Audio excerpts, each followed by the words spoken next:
দেশে আবারও শুরু হতে যাচ্ছে ভয়াবহ বন্যা পরিস্থিতি। ভারতের মেঘালয় ও আসামে একটানা ভারী বর্ষণের পানি উজান থেকে নেমে আসতে শুরু করেছে। এর ফলে আগামী ২৪ ঘন্টার মধ্যে ময়মনসিংহ বিভাগের শেরপুর ও নেত্রকোনা এবং সিলেট বিভাগের সুনামগঞ্জ ও সিলেটে ভয়াবহ বন্যার আশঙ্কা তৈরি হয়েছে। এরই মধ্যে চেল্লাখালী নদীর পানি বিপদসীমা অতিক্রম করেছে।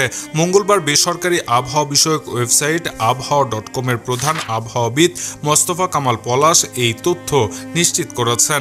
ভারত থেকে নেমে আসা পানির কারণে দেশে ভয়াবহ বন্যা পরিস্থিতি সৃষ্টি হতে যাচ্ছে। আগামী ২৪ ঘন্টার মধ্যে বাংলাদেশের অন্তত ৪টি জেলায় ভয়াবহ বন্যা শুরু হতে পারে।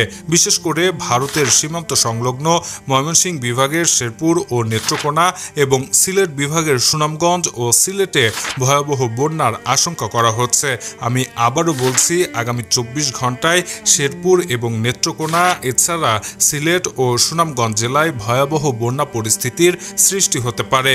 এদিকে ভয়াবহ বন্যা পরিস্থিতি সৃষ্টি হওয়ার পূর্বেই সবাইকে পূর্ব প্রস্তুতি হিসেবে শুকনো খাবার সংরক্ষণ রাখা এবং প্রয়োজনীয় ঔষধ সহ যাবতীয় প্রয়োজনীয় জিনিসপত্র নিরাপদ স্থানে রাখার ব্যবস্থা করতে হবে।